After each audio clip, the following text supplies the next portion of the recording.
జై శ్రీరామ్. నేను మీ సంపద రచిత. అందరు ఇలా ఉన్నారు, అందరు ఎప్పుడు హ్యాపీగా సంతోషంగా ఉండాలండి. ఇదైతే మా ఊర్లో ఎల్లమ్మ బోనాలు చేసిరండి. అంటే నేను ప్రీవియస్ వీడియోలోనైతే మా ఊరి ఎల్లమ్మ తల్లి అని నేను ప్రీవియస్ వీడియోలోనైతే ఒక వీడియో చేసి పెట్టాను. తప్పకుండా ఆ వీడియో వెళ్ళి చూడండి. ఆ అమ్మ కృపా కటాక్షం మీ అందరిపైన కూడా ఉండాలని మనస్ఫూర్తిగా కోరుకుంటున్నాను. అలాగే కొత్తగా ఎవరైతే మన ఛానల్ని చూస్తున్నారో తప్పకుండా సబ్స్క్రైబ్ చేసుకోండి. ప్లీజ్ సపోర్ట్ చేయండి, లైక్ చేయండి, షేర్ చేయండి.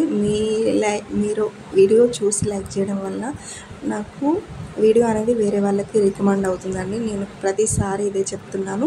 సో తప్పకుండా లైక్ చేయండి. ముందు వీడియోలకి అయితే వెళ్ళిపోదామండి. ఇదైతే మా ఎల్లమ్మలకు బోనాలు చేయడం అండి ఈరోజు.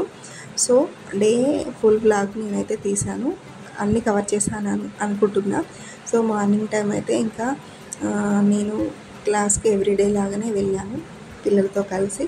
సో క్లాస్ అంతా అయిపోయింది. నెక్స్ట్ ఇది రిటర్న్లో అండి. మాకైతే ఎల్లమ్మ బోనాలు 3 days ఉంటాయండి. 3 days కంప్లీట్గా 3 days అయితే ఉన్నాయి. సో నేను ఇప్పుడు వెళ్ళి ఇంకా మధ్యాహ్నమే అన్నారు 3-4 వరకు అలా రెడీ అయ్యి వెళ్ళాలి అని చెప్పారు. కానీ యాక్చువల్లీ ఒక మిరాకిల్ లాగానే జరిగింది నాకైతే. మార్నింగ్ ఏంటంటే నేను 9 వరకే రెడీ అయ్యి ఇంకా క్లాస్కి వెళ్ళాలి, పిల్లలను కూడా వాళ్ళ యాక్టివిటీస్లో జాయిన్ చేయాలి. సో ఇంకేంటంటే ఇంట్లో పని ఇంకా అత్తమ్మ వాళ్ళని వాళ్ళంతా సెట్ చేసి మా సార్కి రెడీ చేసి, సో ఆయనను తన డ్యూటీకి పంపించి మేము రెడీ అయ్యి పిల్లలకి బాక్సెస్ అలా ప్రిపేర్ చేసి, సో కంప్లీట్ ఫాస్టింగ్ మళ్ళీ అవన్నీ చేసి ఇంకా మళ్ళీ ఫుల్ ఇంట్లో వర్క్ అయితే ఎలా ఉంటుందో తెలుసు కదండి. బట్టలు అంతా, ఇల్లు కడగడం అదంతా పెద్ద ఫుల్ ఆఫ్ టాస్క్ అని చెప్పాలి. ఎందుకంటే అవన్నీ చేస్తూ 9 వరకు నేనైతే రీచ్ కావాలి. సో క్లాస్కి అందాలి. ఇంకా అవన్నీ ఎంత ఎర్లీ మార్నింగ్ 4కి లేచినా కూడా నాకు ఆ రోజైతే ఫుల్ టైర్డే అయింది. ఇంకా ఒకటి మిరాకిల్ అని చెప్పాను కదా. సో నేను మార్నింగ్ పూజ చేస్తున్నా 9 వరకు, అంటే 8 వరకు అలా పూజ చేస్తున్నా. మళ్ళీ నేను 12 వరకు రిటర్న్ రావాలి. రిటర్న్ వచ్చి ఇంటికి వచ్చి మళ్ళీ పిల్లలకి చూసుకొని ఫ్రెష్ అయ్యి ఇంకా వర్క్ అంతా చేసుకొని బోనం రెడీ చేసి వండి ఇంకా వాళ్ళతో పాటు 4-5కి నేను అమ్మవారికి అయితే బోనం అని తీసుకువెళ్ళాలి. సో అది ఫుల్ ప్లానింగ్ అయితే. కానీ మిరాకిల్ అని చెప్పాను కదా. ఏంటి అంటే నేనైతే పూజ చేస్తూ ఇంకా అమ్మవారికి పూజ చేస్తూ ఏడుస్తూనే ఏంటమ్మా ఇంత, అసలు అంతకుముందే మా పెళ్ళి రోజు అయిపోయింది బిఫోర్, అప్పుడు వర్క్ ఎక్కువనే అయింది. నెక్స్ట్ పోచమ్మ బోనాలు, ఎల్లమ్మకు బోనం చేస్తే ముందు పోచమ్మ కూడా బోనం చేయాలని చెప్పి మళ్ళీ పోచమ్మకైతే బోనం చేసినాం. సో కంప్లీట్గా ఒక అమ్మ పరీక్ష లాగానే నాకు ఒక 1 week నుండి ఇలా ఫుల్ ఆఫ్ పెయిన్, ఇంకా వర్క్ బ్యాక్ పెయిన్. సో అలా చాలా కష్టం అనిపించింది. ఇంకా అమ్మవారికి కూడా ఏంటమ్మా ఇంత కష్టం పిల్లలతోని, నాకు ఇంత అసలు నా వల్ల కావట్లేదు అలా అని నేను వదిలేయలేను. సో నువ్వే నాకు ఏదో ఒక దారి చూపి తల్లి, నువ్వే ఏదో ఒక పరిష్కారం చూపించాలని చెప్పేసి ఏడుస్తూనే ఉన్నా. ఏడుస్తూ పూజ చేసిన. జస్ట్ పూజ చేసి ఇంకా బ్యాగ్ వేసుకుని బయటకు వచ్చిన. ఇంకా డప్పు చాటింపు ఉంటుంది కదా పల్లెటూరులో, ఎట్లా అంటే డప్పు చాటింపు చేస్తారు. సో అప్పుడు ఆ డప్పు చాటింపు చేస్తూ ఏమన్నారంటే ఎర్లీ మార్నింగ్ 3 o'clockకి వెళ్ళడము బోనం చేసుకొని. సో ఇప్పుడు కాదు ఈవినింగ్ అని చెప్పేసరికి నిజంగా అమ్మ నువ్వు నాతోనే ఉన్నావు అనిపించింది నాకైతే అది.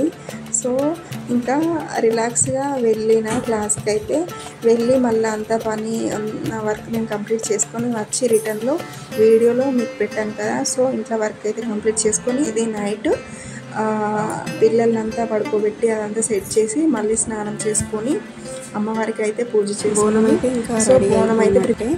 సో ఏంటి అంటే చాలా పెద్దగా ఉంటుంది ఊరు. సో అందరూ కలిసి ఒకేసారి చేయడం వల్ల ఇంకా అక్కడ టెంపుల్ దగ్గర కూడా కష్టమే అవుతుంది. ప్లస్ మళ్ళీ వెళ్ళడానికి కూడా చాలాసేపు ఉండాల్సి ఉంటుంది కదా. అంటే ఇప్పుడు మనకు పోచమ్మ బోనాలంటే జస్ట్ ఒక 2-3 hours వెళ్ళి మనము అక్కడ మొక్కులు అప్పచెప్పి ఇంకా రావచ్చు రిటర్న్.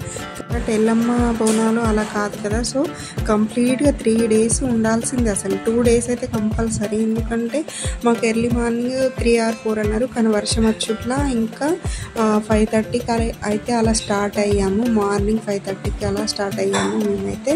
సో 5:30కి అలా స్టార్ట్ అవుతే ఇంకా మేము వెళ్ళేసరికి అమ్మవారికి ఇట్లా బోనాలు సమర్పించే వరకు 9:30 అలా అయింది టైము. ఎల్లమ్మ బోనాలకి ముందు ఇంకా చాలా ఎగురుకుంటూ ఇట్లా వెళ్తారు. అంతేకాకుండా నేను ఈ వీడియోలో కవర్ చేయాలనుకున్నా, కానీ ఇంకా ఆ వీడియోస్ అయితే నా దగ్గర మిస్ అయ్యాయి. సో అందుకే చెప్తున్నాను. ఏంటంటే ఇప్పుడు మనం వెళ్తూ ఉంటే ముందు వాళ్ళు పోతరాజులు ఇట్లా వాళ్ళు ఆడుతూనే ఉంటారు. ఇంకా అది కాకుండా గట్టము అని, గావు పట్టడం అని ఇలా చాలా ఉంటాయి. సో మనకైతే ఆ బోనం ఎత్తుకోవడం అంటే నిజంగా అమ్మవారి కృపా కటాక్షమే అనుకోవాలి. చాలాసేపు ఇప్పుడు నేను చెప్పాను కదా 5:30 అంటే 5:30కి బయలుదేరితే 9:30 వరకు అంటే ఇంకా మీరే అర్థం చేసుకోవాలి. సో అంతసేపు ఓపికగా ఉండడము, మళ్ళీ పైన కాగడ అలా వెలుగుతూనే ఉంటుంది. సో 2 days అలా నిష్టగా మొత్తము అమ్మవారికి ఉపవాసం చేస్తూ సో అలా చేయడము అయితే నిజంగా అమ్మవారి దయనే అనుకోవాలి. చేయొచ్చు, చేయకపోవచ్చు, బట్ ఏంటంటే మన గ్రామ దేవతలకు చేయడం వలన చాలా మంచిది కూడా. సో మన వల్ల కాకున్నా కూడా మనం చేయగలగాలి అన్న నమ్మకం మన పైన మనకుంటే ఇంకా అమ్మ ఏదో ఒక దారి అయితే మనకు చూపిస్తుందండి. ఇది మార్నింగ్ 5:30కి అయితే పూజ చేస్తున్నాను మళ్ళీ. సో ఒక్కొక్కరు వాళ్ళ ఇంటికి వచ్చి ఇంకా మనకైతే బోనం అలా ఎత్తి ఇంకా తీసుకెళ్తారు దప్పులతోని. సో మేమైతే 9:30కి అక్కడ పెట్టిన తర్వాత నెక్స్ట్ అమ్మవారికి ఇట్లా పట్నం వేస్తారు. పట్నం వేసిన తర్వాత ఇంకా నెక్స్ట్ నాగెళ్ళి పట్నం వేస్తారు. సో అవన్నీ అయిపోయిన తర్వాత ఇంకా గావు పట్టడం అంటున్నా కదా. సో అది కూడా అయిపోయిన తర్వాత మనకి తెలంగాణ హిస్టరీలో కూడా మనకి తెలంగాణ వైజ్ ఈ ఫెస్టివల్ గురించి మనకి క్వశ్చన్స్ కూడా రావడం జరుగుతుంది కాంపిటేటివ్ ఎగ్జామ్స్లో. సో అలా చూసుకున్నా కూడా మనము తెలుసుకోవాల్సిన విషయాలే ఇవన్నీ. సో బోనాలు చూడండి, మాకైతే ఇది లోపల అమ్మవారి దగ్గర కొన్ని బోనాలు పెట్టారు. నెక్స్ట్ మళ్ళీ బయట కూడా కొన్ని బోనాలు. సో చెప్పాను కదండి, చాలా బోనాలు.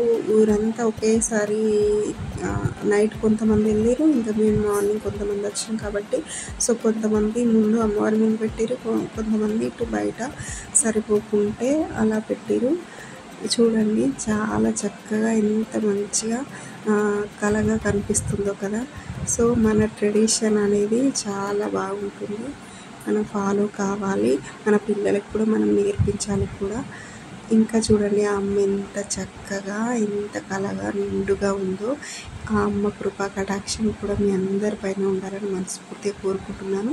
ప్రీవియస్ వీడియోలో కూడా నేను మా ఊరి ఎల్లమ్మ తల్లి అని వీడియో చేసి పెట్టాను, తప్పకుండా మీరు వెళ్ళి చూడండి. అలాగే మన ఛానల్ను సపోర్ట్ చేయండి, సబ్స్క్రైబ్ చేసుకోండి, లైక్ చేయండి, షేర్ చేయండి. అంతేకాకుండా ఈ వీడియో మీకు ఎలా అనిపించిందో కమెంట్ బాక్స్లో కమెంట్ చేయండి. ఎవరైనా కొత్తగా మన ఛానల్ను ఫస్ట్ టైం చూస్తున్నట్లయితే తప్పకుండా సబ్స్క్రైబ్ చేసుకోండి, లైక్ చేయండి, షేర్ చేయండి. Thank you.